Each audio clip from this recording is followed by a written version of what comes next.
Hello, good evening. Welcome to Camnet Television News. My name is Jeffrey Ziambo to present the top stories in the news tonight. Local Government Minister GARRY cautions UPND CADRES. The Bank of Zambia increases the monetary policy rate from 9.5 to 10%. CSOS petition President HICHILEMA over the slow progress made on revamping KCM and MOPANI mine.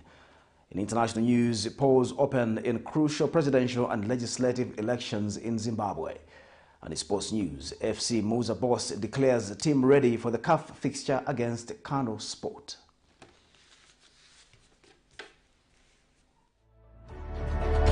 Water is life. Each drop counts and each must be cherished. Our tried and tested product meets all international standards. With our smart drip technology, we aim to deliver precision irrigation designed to reduce blockage and wastage, ensuring a high yield. RenGlow, your smart irrigation partner.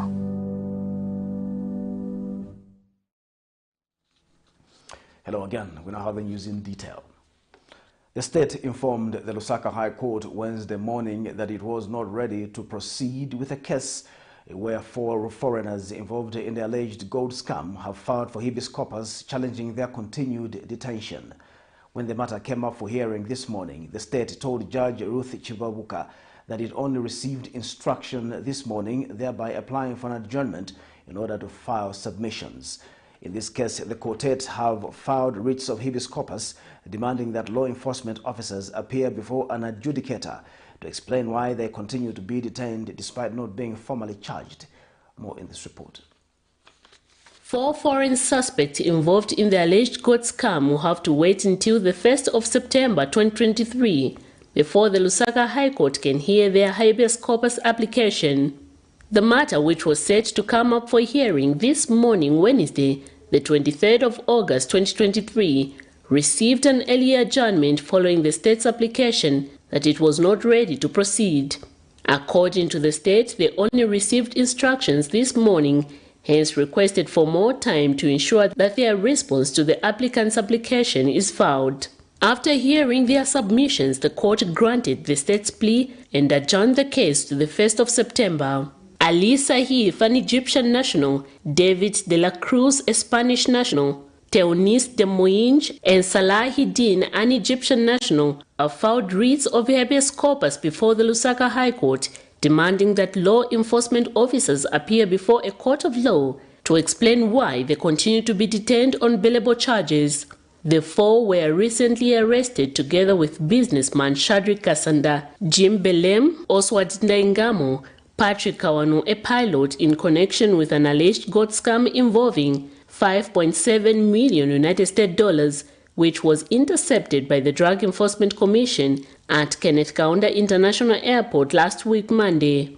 In their habeas corpus, the foreign nationals indicated that they were engaged as pilot and flight attendant by Flying Group Middle East, the operation and management company.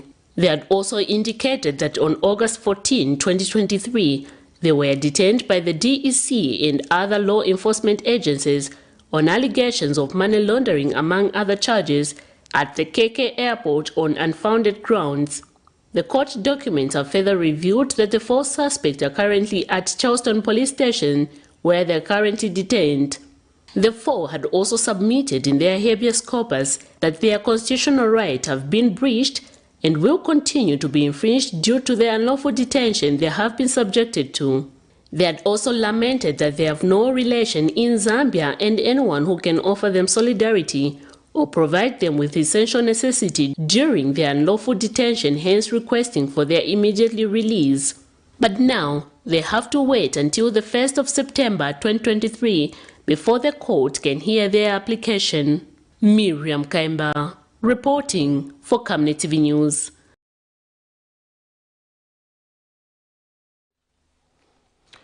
Judgment in the alleged murder trial involving former PricewaterhouseCoopers Director Tinderai Luisi is expected to be delivered on the 29th of September 2023. The Lusaka High Court moved the judgment date following the non-availability of prosecutors and lawyers in the case.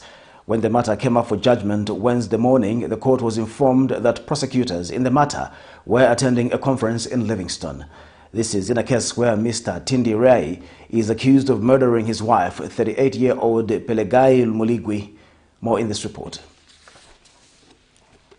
The Lusaka High Court was forced to reschedule judgment in the alleged murder case involving former PricewaterhouseCoopers director Tenderai Luisi to another date following the non-availability of prosecutors and lawyers in the case. The court was scheduled to deliver judgment this morning, Wednesday, the 23rd of August 2023, however could not do so due to the said reason. This is in a case where Mr. Luisi is facing one count of murder contrary to Section 200 of the Penal Code, Chapter 87 of the Laws of Zambia. Allegations before court are that he murdered his wife, 38-year-old Pelengai Mulingwe, on the 10th of December 2022. Previously, the accused, during his defense, claimed to have been first attacked and stabbed by his wife and sustained multiple wounds on his neck. He had also told the High Court that he could not remember how many times he allegedly stabbed his wife. His further testimony revealed that the altercation between him and his wife arose when she allegedly told him that the two children they had during their 18 years of marriage were not his. He said this made him furious and out of control. However, as he tried walking toward the kitchen, he was attacked and stabbed on the neck by his wife. When cross-examined by the prosecution team, the accused had denied ever issuing death threats to his wife. The state had also produced WhatsApp messages that were read in part, and the accused denied allegations that he attempted to commit suicide at his office after he allegedly killed his wife, claiming he went to seek for help. According to a WhatsApp message that was read before court, the accused allegedly told his 17-year-old son that he was sorry for killing his mother and himself, further informing him of the properties that he had left for him and his young sister. During trial, the court had also heard from his teenage daughter who witnessed what transpired on that fateful day, and in her testimony she told court that the accused held the deceased by the neck against the kitchen wall and stabbed her. The accused will have to wait until the 29th of September 2023 to know his fate, as this is the day the court will pass its judgment. Miriam Kaimba, reporting for Camnet TV News.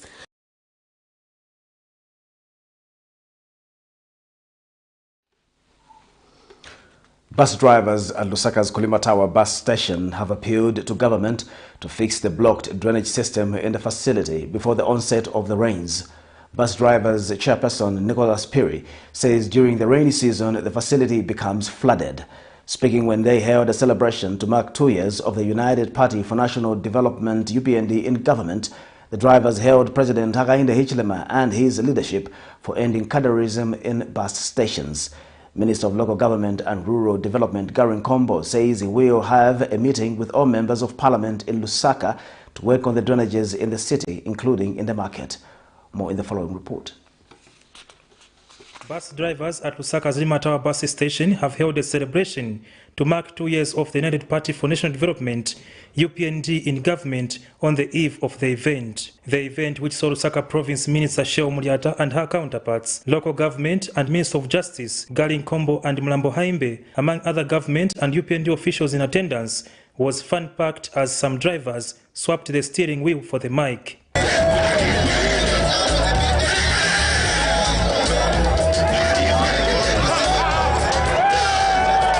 Back to business, drivers chairperson Nicholas Banda appreciated government for creating a peaceful environment in bus stations. Let's announce that my PSV drivers will after 5 years. Siko mamaningi pali. Masalari ni angono isema drivers. So man that this is Filipina daily. Filipina after 5 years siko mopani. Mr. Banda, however, had an appeal to government to work on the drainage system in the bus station, which causes perennial flooding.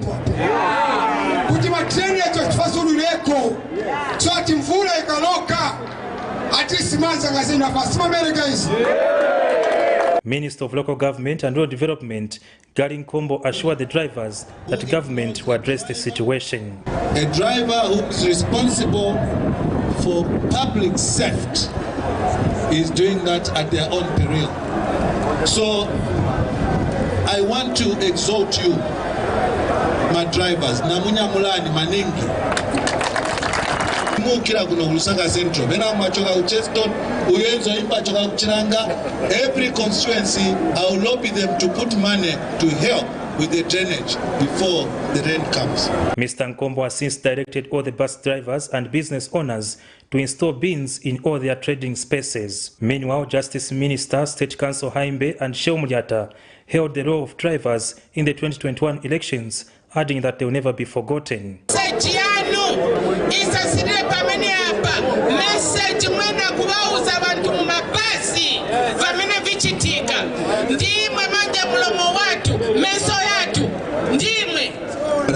We have to talk about these things.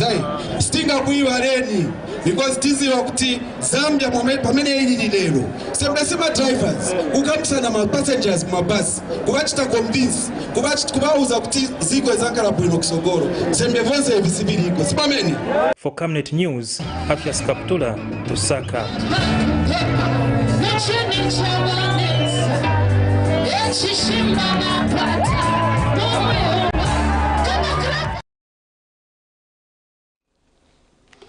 The new Congress party leader, Peter Chanda, has questioned President Hakainde Hichilema's failure to address pertinent issues in the country.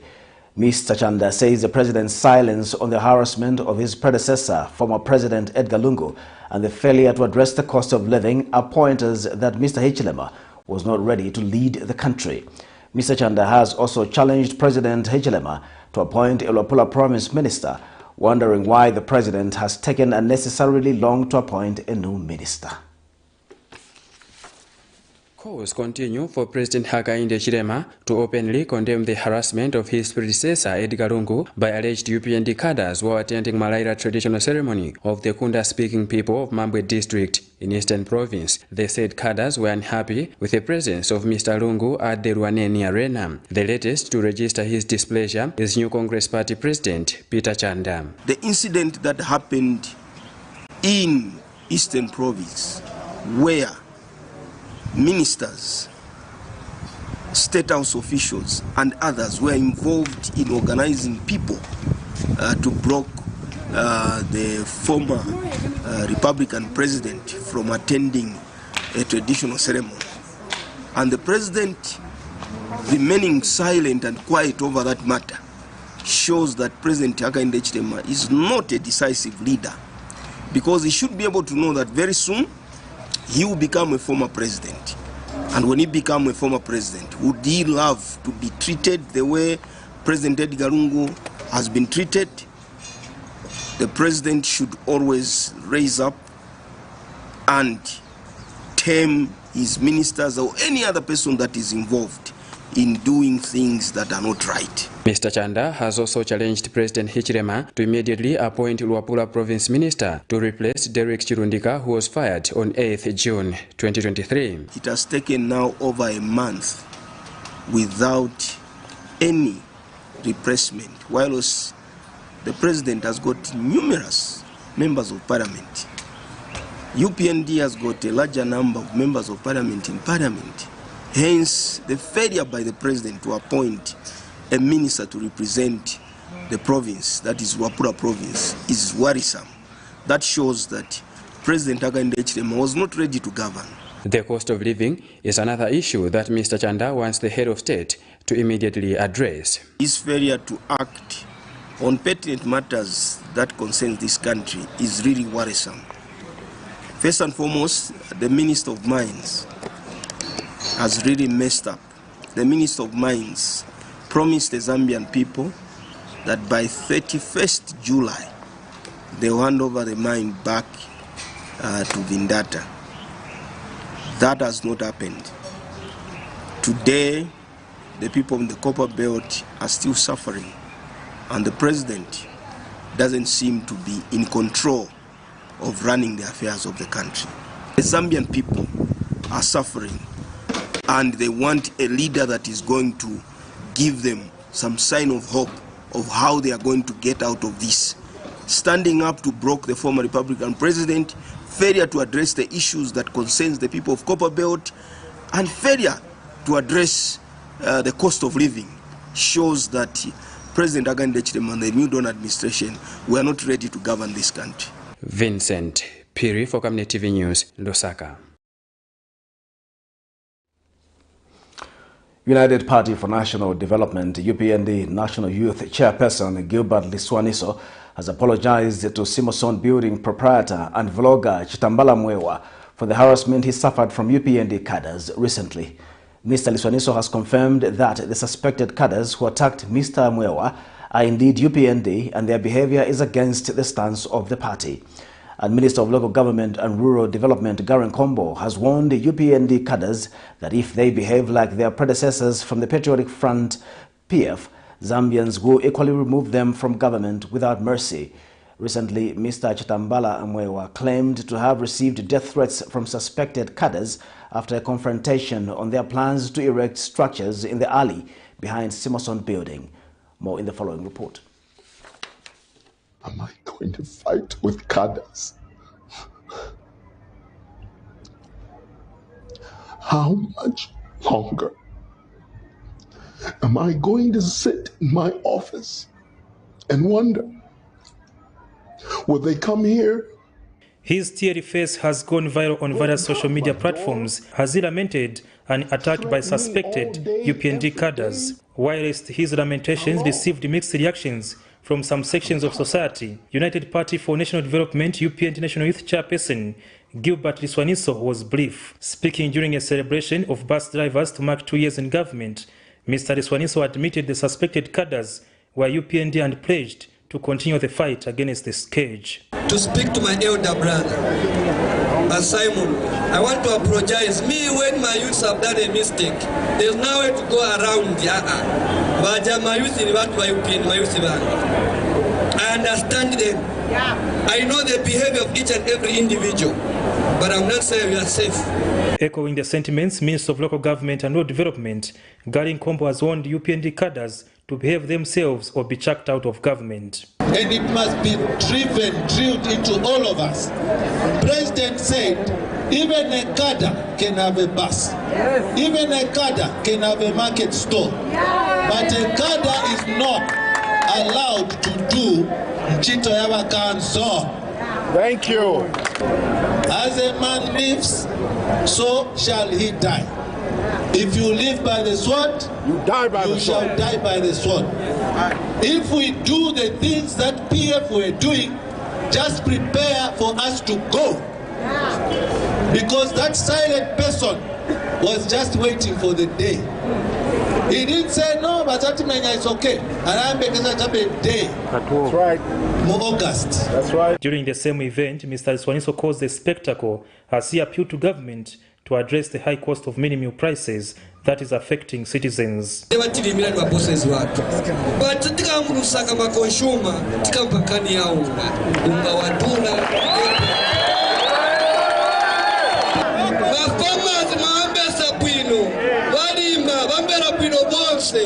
the promise munapanga koma isa tinkala mutauni sitilima tilikudandala kutunga wadula umumulima gesi yoga unga. We are trying our level best to see how, for instance, we can give some cushion to the millers so that the way they are milling is slightly cheaper.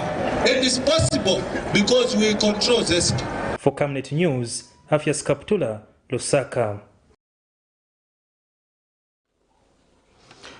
Operation Eyesight Zambia has called on government to address the shortage of manpower and infrastructure to help in the delivery of quality eye care services in the country. Speaking at the official opening of the eye clinic at Kanyama Level 1 Hospital, Operation Eyesight Zambia Board Representative Alvet Ngandu highlighted some of the challenges that hinder eye care services in Zambia. Dr. Ngandu has called on government to prioritize matters relating to eyesight. Speaking at the same event, Kanyama Member of Parliament Monty Chinkoli says the clinic will provide the much-needed professional eye care services to the residents of Kanyama.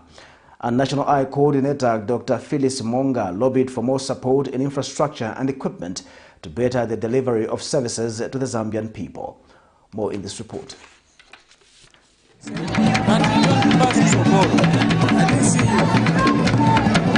Zambia has one of the highest rates of blindness in Southern Africa, with about 105,000 people who are sight impaired. Specialists saying here, as in other places in developing world, the overwhelming majority of cases have man-made causes like poor nutrition, shortage and maldistribution of human resources, lack of routine monitoring and inadequate financing mechanisms are among many challenges in the Zambian eye health system. In trying to mitigate these challenges, Operation Eyesight Zambia, in partnership with the Minister of Health, has opened an eye clinic at Kanyama General Hospital. What we are experiencing today is a result of a collaborative partnership between Operation Eyesight Zambia and the Ministry of Health, which began in 2022 as part of the efforts to support the government in its quest to improve access to essential eye health services in Kanyama and the country at large. National Eye Coordinator Dr. Phyllis Monga lobbied for more support. This partnership have indeed elevated the National Eye Care Program with support and capacity development initiatives, strategies for the Zambia in terms of contributing not only to national benchmarks in indicators and targets, but also in terms of programmatic, administrative and financial management. We are looking for more collaboration in these areas. And these areas are infrastructure, which we've done here at Kanyama Clinic, human resource development, you've been helping us with that a lot.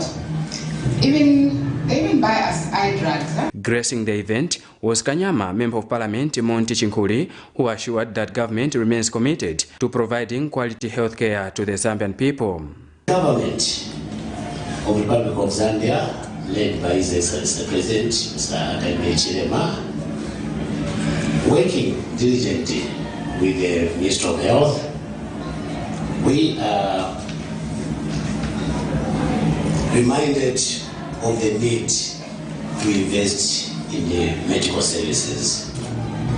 You may wish to take note that the government has got 4 priority strategic development areas, and these among them, I want to restrict that to what we are doing here.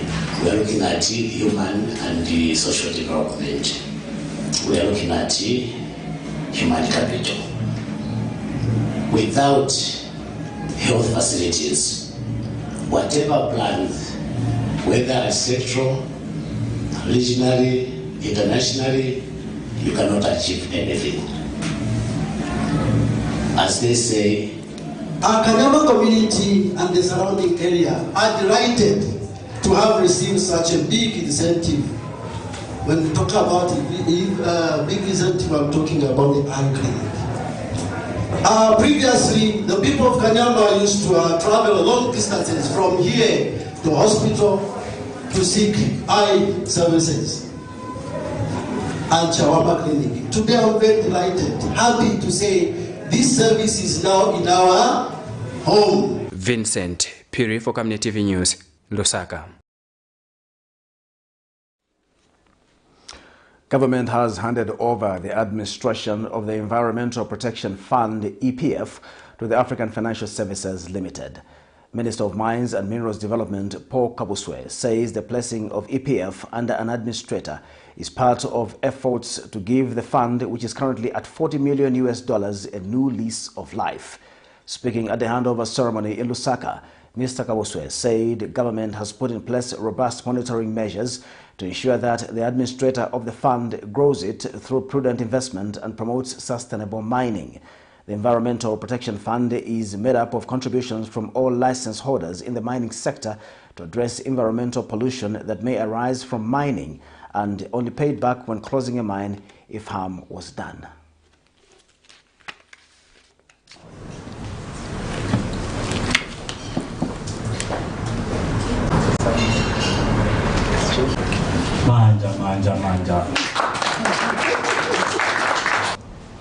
Our commitment is towards achieving the fund's investment objectives as per the guidelines of the fund as well. And we certainly look forward to collaboration and working together with the fund representatives and all the various stakeholders. As I end, I'd like once again to thank the Ministry of Mines and Minerals Development. For that, the obligations under the Mines and Minerals Development Act, number 11 of 2015, are met. All license holders are required to contribute to the fund. In addition, the EPF committee, which is appointed by my office, is required to appoint a fund manager to administer the affairs of the fund. Furthermore, the law provides that every license holder is required to meet their obligations of prudent environmental management. The law also provides for any site restoration activities to be undertaken in accordance with the requirements of the law to qualify for a refund of their contribution at the close of the mine. You're watching Camnet's television menus. Join us for more news after this short break. In our quest to serve nations and develop Africa, Savenda is investing in the agriculture sector so as to produce supply for both local and international markets, housing over 12,000 pullets that are nurtured and fed with our locally made stock feed that comes from our own locally grown maize and soya beans, all processed from our recently installed milling and mixing plant. Our over 95,000 layers have an output capacity of over 1,500 trays of fresh eggs per day that are carefully selected and packaged for all the leading stores and supermarkets nationwide. Our greenhouses are fitted with the latest irrigation system, and the seedlings are nurtured to ensure only healthy plants reach the fields. With our deliberate planting schedule, we are better placed to supply constantly without interruption, thus reliable. Savenda Farms is also changing lives of its dedicated workforce drawn from the local community and beyond. So the next time you think fresh and green, think Savenda Farms. Deborah, have you connected to the Wi-Fi on the bus? It's fast, it's amazing. I've just downloaded my books and I'm about to complete the series. It's nice, too, me. No, I'm actually watching a reality show. He's about to propose. Oh, so sweet.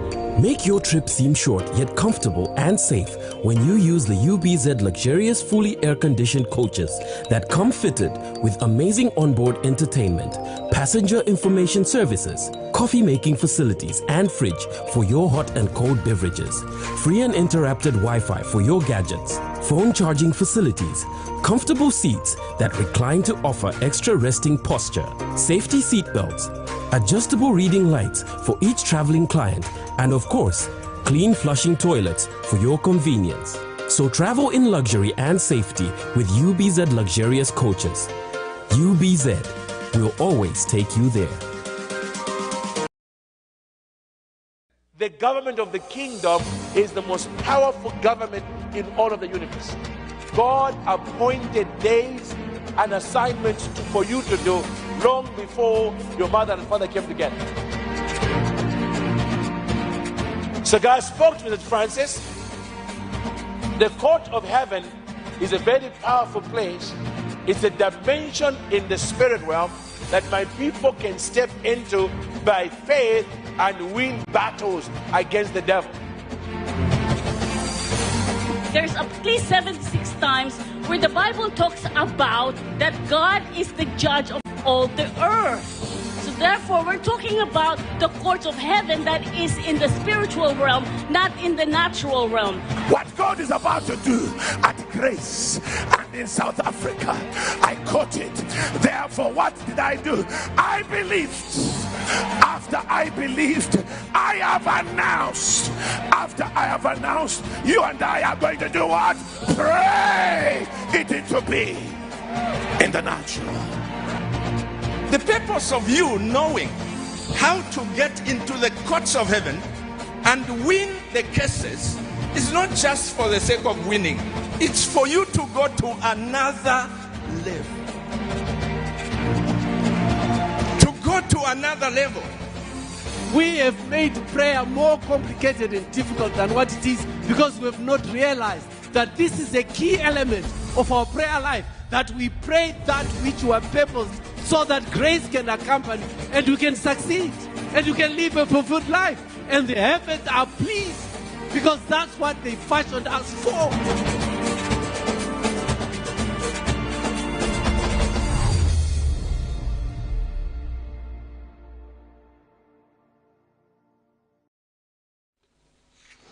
Welcome back. We'll continue with Camnet Television News. In a quest to control inflation, the Bank of Zambia has increased the monetary policy rate from 9.5% to 10%. Central Bank Governor Denny Kalialia says the increase is based on the projection that inflation will continue to be above the target range of 6 to 8% this year. Announcing the decision of the Monetary Policy Committee in Lusaka today, Dr. Kalialia said inflation was influenced by high prices of maize grain and meat, increased electricity tariffs and reduced supply of vegetables. He also informed the press that while the kwacha appreciated by 4.8% against the US dollar in the second quarter of this year, it depreciated by 11% to 19.48 kwacha between the end of June and August. The Bank of Zambia has increased its benchmark lending rate by 50 basis points to 10.0%, a measure to address inflation that has gone beyond the target range between 6 to 8% to a double digit of 10.03%. It is the third time this year that the bank has increased its key rate to try to reduce inflation. Announcing the decision of the Monetary Policy Committee in Lusaka Wednesday, Dr. Kalialia said inflation was swayed by high prices of maize grain and meat, increased electricity tariffs, and reduced supply of vegetables. Now, why did the committee make such a decision? Maybe asking. The decision was informed by the movement of the current and projected inflation away from the 6 to 8% target band and the need for us to contain inflation expectations. The committee, in coming up with a decision, also took account of the financial sector stability and sluggish growth that we are seeing in the economy. So it wasn't just focusing on that, but looking at what this would entail for these other parts of the economy.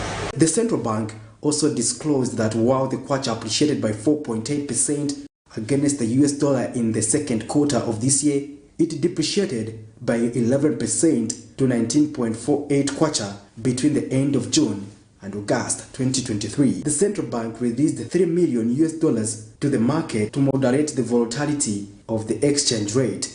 So to support that, we had to provide about $300 million to the market during this period. Much of that came from the money that we got from the mining companies in the way of taxes. So that's what we are saying there at the bottom of the chart. Now, to look at the supply arrangement, this is what you see that in Q2, the mining tax receipts rose to 242.4 million. You can see from the previous chart that's the money which we put back into the economy. And Dr. Kalialia also indicated that the country's foreign reserves have reduced to $2.7 billion, equivalent to 2.9 months of import cover, from $2.9 billion, equivalent to 3.3 months of import cover as at end of March. Patrick Soko, Camnet News. A consortium of civil society organizations championing the revamping of the mining industry has petitioned President Hakainde Hichilema over the sluggish progress made in revamping Konkola copper mine and MOPANI copper mine. The consortium has also requested the head of state to address the operational challenges at Kansenseli gold mine. Consortium member Samuel Banda says the petition has been made in the interest of creating job and business opportunities for the local people. Mr. Banda says government must also ensure that KCM pays off the debts it owes suppliers and contractors to the tune of $200 million owed to them. And Zambia for Unity, Peace and Development President Ronnie Jerry says the consortium has resorted to petitioning the head of state after seeing that all engagements with the Minister of Mines have proved futile.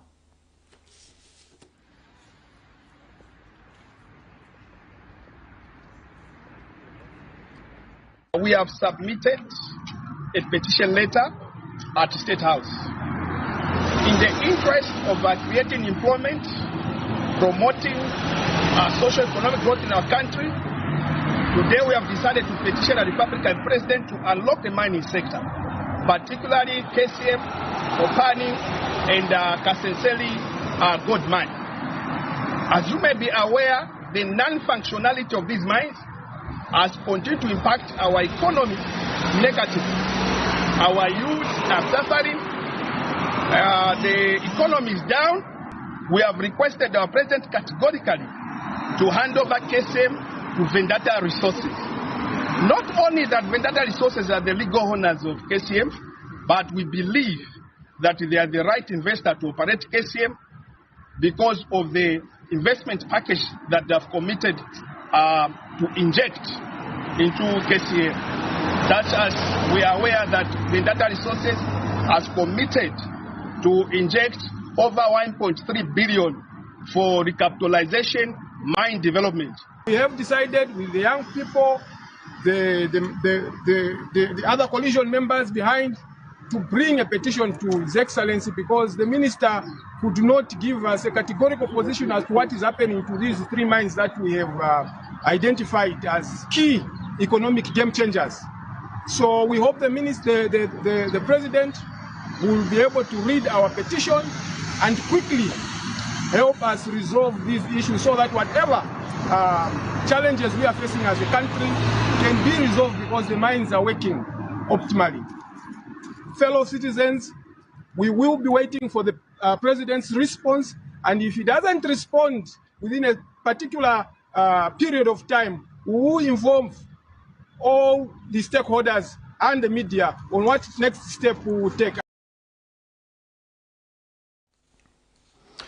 A mental health activist, Namatama Lubinda, has called for the operationalization of the Mental Health Act of 2019 in order to address underlying issues of mental health in the country.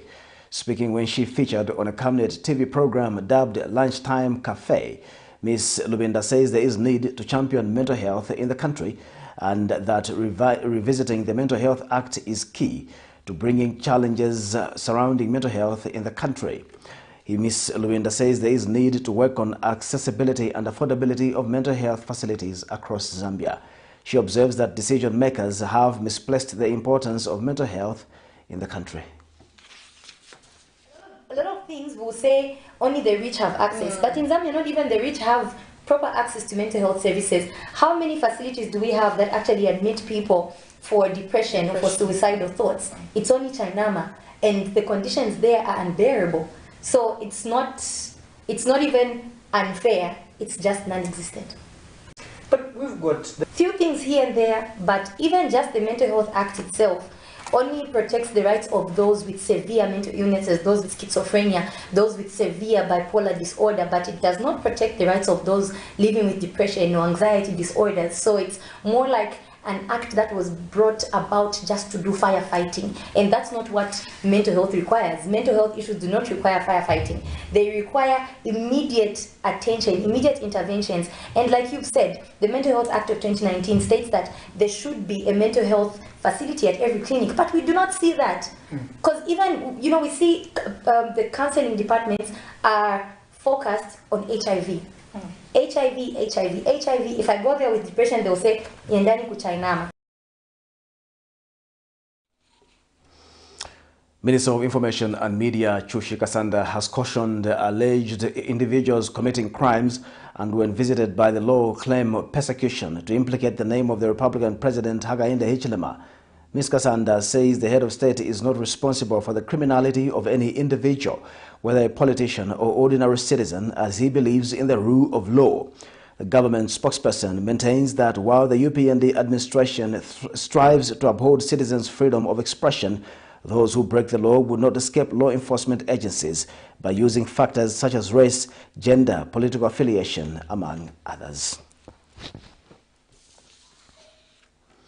You're watching Camnet Television News. We'll take a second and final break. We have more in international and sports news after the break. The government of the kingdom is the most powerful government in all of the universe. God appointed days and assignments for you to do long before your mother and father came together. So God spoke to St. Francis. The court of heaven is a very powerful place. It's a dimension in the spirit realm that my people can step into by faith and win battles against the devil. There's at least 76 times where the Bible talks about that God is the judge of all the earth. So therefore, we're talking about the courts of heaven that is in the spiritual realm, not in the natural realm. What God is about to do at Grace and in South Africa, I caught it. Therefore, what did I do? I believed. After I believed, I have announced. After I have announced, you and I are going to do what? Pray it into being in the natural. The purpose of you knowing how to get into the courts of heaven and win the cases is not just for the sake of winning. It's for you to go to another level. To go to another level. We have made prayer more complicated and difficult than what it is because we have not realized that this is a key element of our prayer life, that we pray that which were purposed so that grace can accompany and you can succeed and you can live a fulfilled life. And the heavens are pleased because that's what they fashioned us for.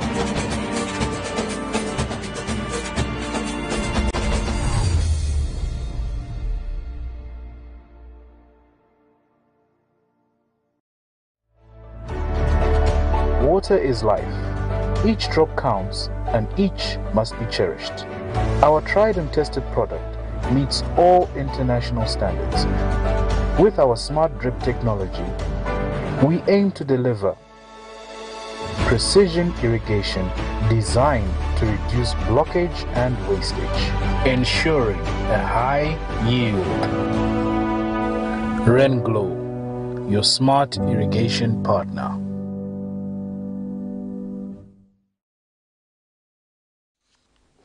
Welcome back. And now in international news, voting is underway in Zimbabwe as citizens vote in the country's general election. The presidential and parliamentary elections taking place are crucial to determining the future of a southern African nation endowed with vast mineral resources and rich agricultural land. The opposition, traditionally stronger in urban areas, is hoping to ride a wave of discontent at the southern African country's economic troubles amid high inflation and unemployment. President Emmerson Mnangagwa, 80, came to power after a coup that ousted late ruler Robert Mugabe in 2017 and is seeking re-election, has promised growth and new infrastructure. Here's a roundup of international news for more. Polls have opened in Zimbabwe, where 6.62 million registered voters go to cast their ballots in the country's general election. The presidential and parliamentary elections taking place are crucial to determining the future of the southern African nation endowed with vast mineral resources and rich agricultural land. It is my right to vote, so it's important for me to vote. So far, so good to cast vote is very important. The new constitution said that the one we choose to be our candidate, he can develop our site or even our constitution, our area.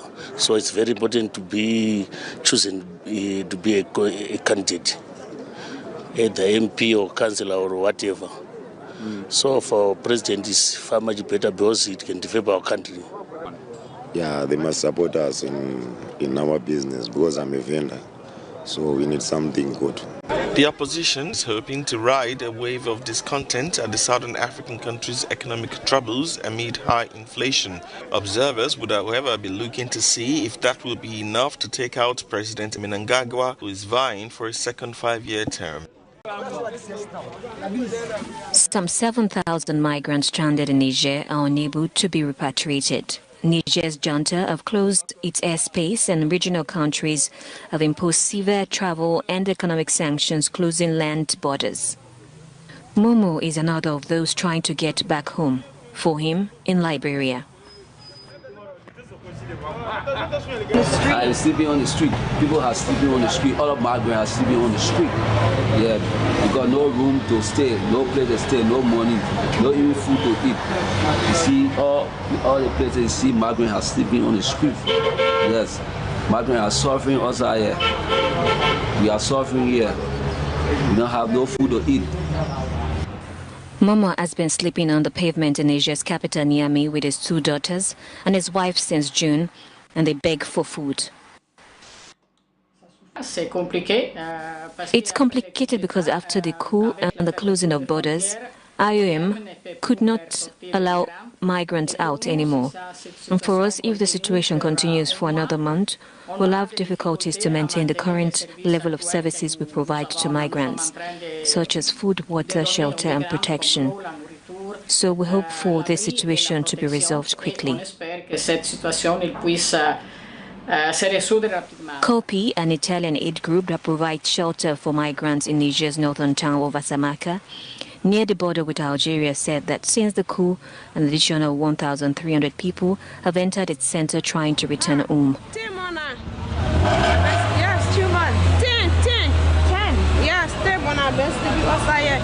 Under President Bazoum, the country received nearly 300 million euros under the EU Trust Fund for Africa, a multi-billion-dollar program aimed at fighting the root causes of migration in the continent.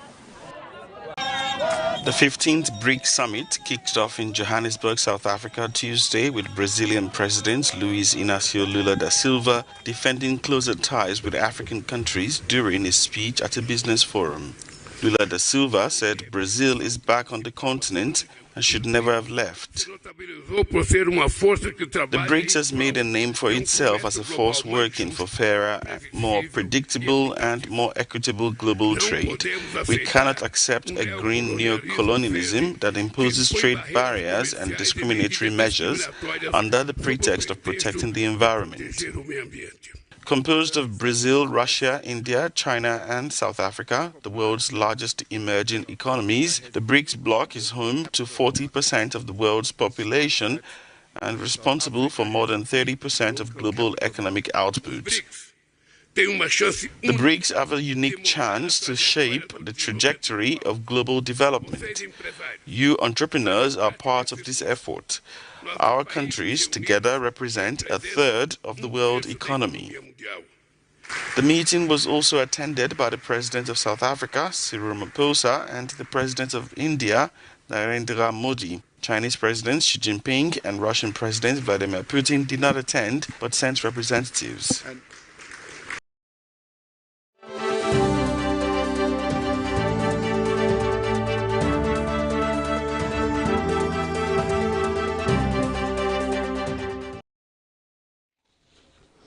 And now in our sports news tonight, Zambia's representatives in the CAF Confederations Cup FC MUZA have intensified preparations ahead of Sunday's first round, second leg fixture against CANO Sport Academy set for National Heroes Stadium in Lusaka. And speaking when he featured on the Camnet TV's lunchtime show, dubbed the Camnet Lunchtime Cafe, club CEO Joe Kabika has declared the team ready for the fixture. Mr. Kabika was however quick to mention that the team will not underrate their opponents as they proved to be a strong team. Mr. Kabika says his team has set objectives that it wants to achieve in the competition, further urging the players to remain focused. He further says the team has no intentions to beef up the squad by signing new players, saying it is already competitive. The Elegant Dynamites forced a 1-0 draw away in Malabo, Equatorial Guinea in the first leg and needs to win or force a scoreless draw to qualify to the second round of the competition. What I'm saying that is we have all the players which we came with, some of them from the Division 1 provincial up to now. They have matured now. So we thought we cannot do away with those players. All what we did is to protect them. There are other clubs who wanted to get players from us. We said, meanwhile, hold on. The Zambian people, they are looking at us to deliver. So as a result, we can only deliver with the same players we have, who have brought us from Division 1 up to Super Division and given us a second slot. So if I change, this one has brought me to the level where I am. Then I bring you to come and play. Because we don't know, because this one, his companion, the way he was playing, he was playing well because of there was somebody who he was playing well with. Now I bring a new guy. That's why I feel that most of the time, yes, people with big money, whatever, you infuse in new blood, whatever. Sometimes it works. Sometimes it doesn't. It means you have even destroyed your team. As we are looking at it, unless we find that there's a position. That's all. We come to the end of Camnet Television News tonight. Before we go, the headlines once again. Local Government Minister GARRY NKOMBO cautions UPND CADRES. The Bank of Zambia increases monetary policy from 9.5 to 10%. CSOS petitioned President HICHILEMA over the slow progress made on revamping KCM and MOPANI. In international news, polls open in crucial presidential and legislative elections in Zimbabwe. And in sports news, FC MUZA boss declares team ready for the CAF fixture against CANO Sport. Our Camnet verse of the day is coming from the book of Romans 6 verse 21. What benefit did you reap at that time from the things you are now ashamed of? Those things result in death. Thank you for watching Camnet Television Main News. My name is Jeffrey Ziambo. Bye-bye.